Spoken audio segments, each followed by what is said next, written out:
YouTube? It's your boy Micho Movies, and I am back with another review for you. Now, I recently posted a video for the Amazon Prime series Cross, where I said that I was going to review it episode by episode, but I was so intrigued by it and so entertained by it that I actually watched the entire series.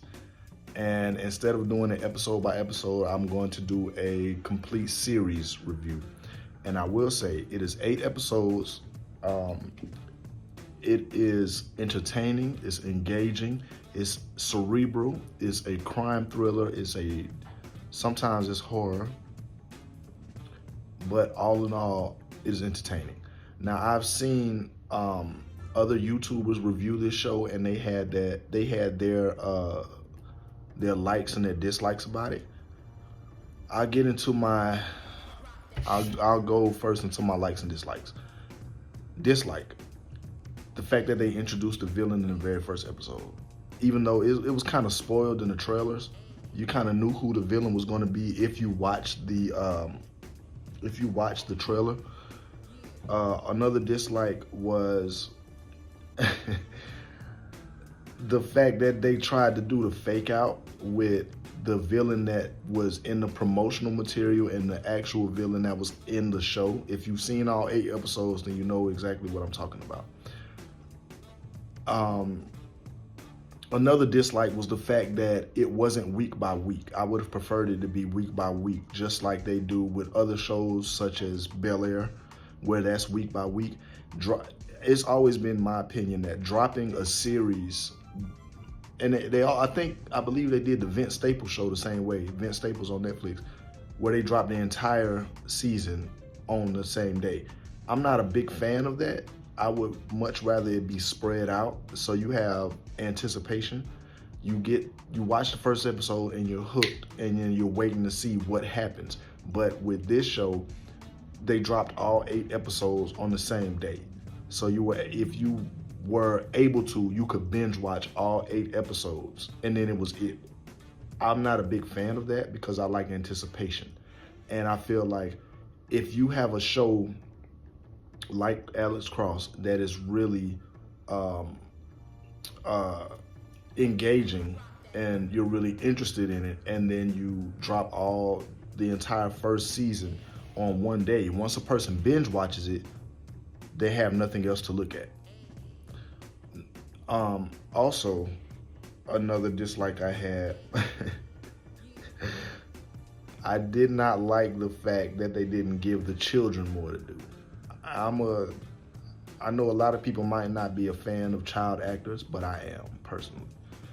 I wish they had given the children a little bit more to do. Now, those are my only dislikes. My likes: I like the fact that they went out of their way to make Alex Cross the smartest character on the show, and then everyone else's intelligence was kind of secondary to his. I like the fact that they made him a family man. They made him a man of morals. They made him a man of principle. They basically made him a man. They didn't make him soft. They didn't make him unlikable. You know, there was only one time where I think like the people in the show, the other characters, disliked him, and it was done on purpose.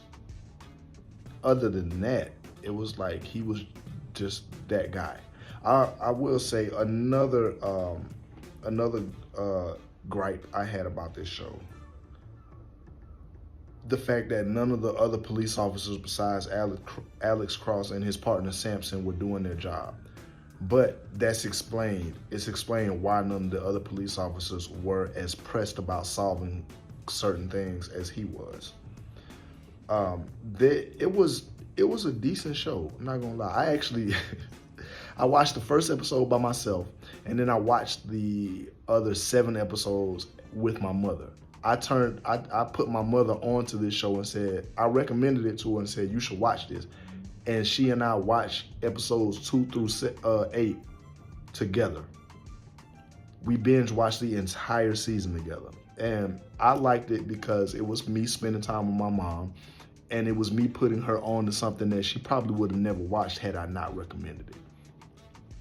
but we both enjoyed it. It was a really dope show. It was really dope.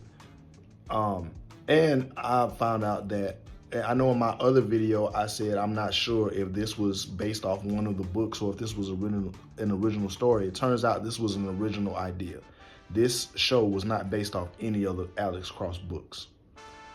And that was dope, because that means that they had the room to move around and move freely as they wanted to. And they also had the blessing of the author of all of these books, James Patterson, which was a big deal. They didn't do it without his blessing or his knowledge of it, which was dope. But overall, I feel like the acting in the show was great. I feel like the story in the show was great. I feel like the pacing in the show was great. The themes in the show were great.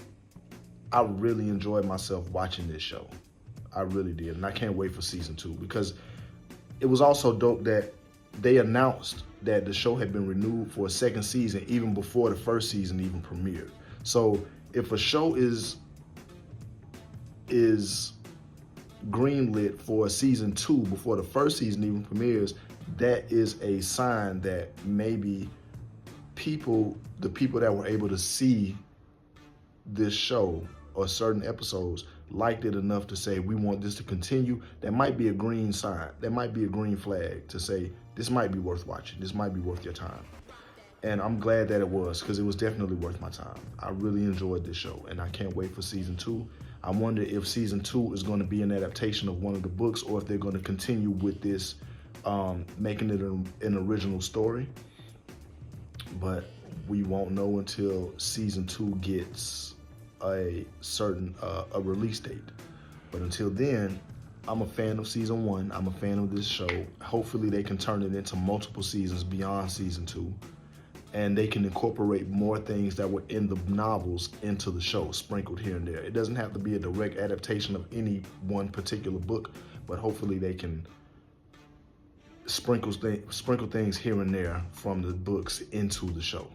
But once again, I enjoyed it. If I had to rate it on a scale of 1 to 5, because that's my scale, 1 to 5,